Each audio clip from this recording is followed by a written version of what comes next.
America, Israel நாடுகள் ஒன்றிணைந்து Iran மீது நேற்று தாக்குதலை தொடங்கின. இன்று இரண்டாவது நாளாக ஈரான் மீது இஸ்ரேல் வான்படை தாக்குதலை நடத்தி வருகிறது. இது தொடர்பான கூடுதல் தகவல்களோடு இணைகிறார் எமது செய்தியாளர் ராஜகுமரன். துபாய் மீது ஈரான் மீண்டும் இன்று தாக்குதலை தொடர்ந்து நடத்தி வருகிறது. இதற்கு துபாய் கடும் கண்டனத்தை தெரிவித்திருக்கிறது ஈரானின் மீது. முழு விவரங்கள் என்ன? வளைகுடா நாடுகளில் இருக்கக்கூடிய அமெரிக்க ராணுவ நிலைகள் மீது தொடர்ச்சியான தாக்குதலை ஈரான் நடத்தி வருகின்றது. அமெரிக்காவை பொறுத்தவரை மத்திய கிழக்கு நாடுகளான அந்த வளைகுடா பகுதியிலே ஏராளமான ராணுவ முகாம்களை நிறுத்தி வைத்திருக்கின்றார்கள்.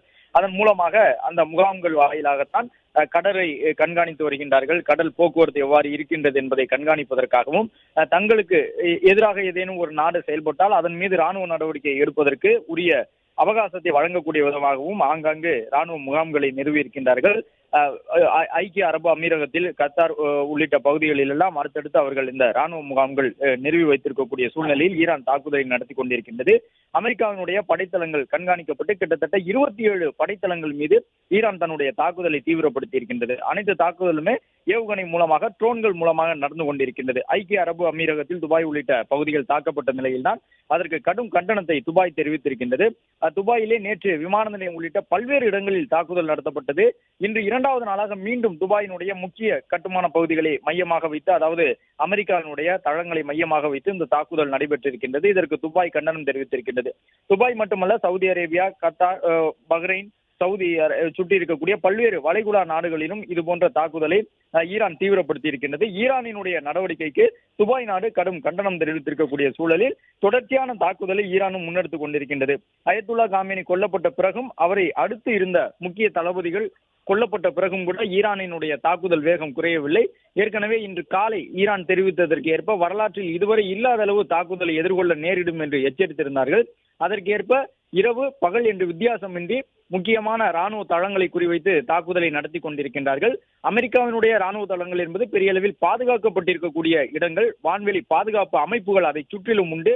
ஆனாலும் கூட அதையும் கடந்து கிட்டத்தட்ட ஒரு 300க்கும் மேற்பட்ட ஏவுகணைகளை இதுவரை தன்னை சுற்றிலும் இருக்கக்கூடிய நாடுகளின் ராணுவ தளங்களை மையமாக வைத்து அமெரிக்காவிற்கு எதிரான இந்த மோதலை ஈரான் தீவிரப்படுத்தி இருக்கக்கூடிய சூழலில் பல்வேறு ஏவுகணைகள் வெடித்து அந்த பகுதியிலே பெரிய அளவில் கரும்புகை சூழக்கூடிய காட்சிகளை காண முடிகின்றது.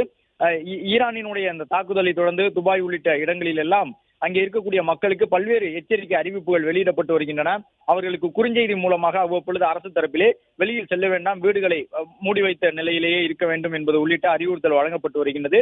அதன் குறிப்பாக இந்தியாவில் தமிழகத்தை சார்ந்தவர்கள் நிறைய பேர் அந்த பகுதிகளில் இருக்கின்றார்கள். வளைகுடா நாடுகளில் பணி செய்து கொண்டிருக்கின்றார்கள்.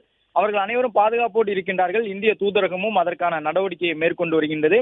இப்பொழுதைய சூழலில் ஈரானினுடைய தாக்குதல் இன்னும் வேகம் எடுக்கும் என்று எதிர்பார்க்கப்படுகின்றது. அமெரிக்காவும் ஈரான் இதுபோன்று பதிலடி நடவடிக்கையில் ஈடுபட முனைந்தால் அவர்களுக்கு இதுவரை இல்லாத பதிலை நாங்கள் தர நேரும் என்று எச்சரித்திருக்கின்றது. இஸ்ரேலும் தொடர்ந்து ஈரானினுடைய தாக்குதலை முறியடிப்பதற்கான வியூகங்களை வகுத்து வருகின்றார்கள். இந்த நிலையில் மத்திய கிழக்கு நாடுகள் ஒட்டுமொத்தமாகவே இப்பொழுது போர் மேகம் சூழ காட்சி தருகின்றது. துபாய் உள்ளிட்ட நாடுகள் ஈரானுக்கு எதிரான கருத்துக்களை சொல்ல தொடங்கி இருக்கின்றார்கள்.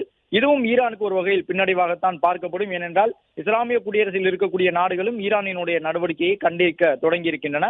இதன் பிறகு ஈரானினுடைய செயல்பாடு எவ்வாறு இருக்கும் என்பதை பொறுத்து இந்த மோதல் இன்னும் எத்தனை நாட்களுக்கு நீளப் போகின்றது என்பது தெரிய வரும். பிளே ஸ்டோர் மற்றும் ஆப் ஸ்டோரில் இருந்து பாலிமர் செயலியை QR கோடு மூலம் பதிவிறக்கம் செய்யுங்கள். செய்திகளை உடனுக்குடன் பெறுங்கள்.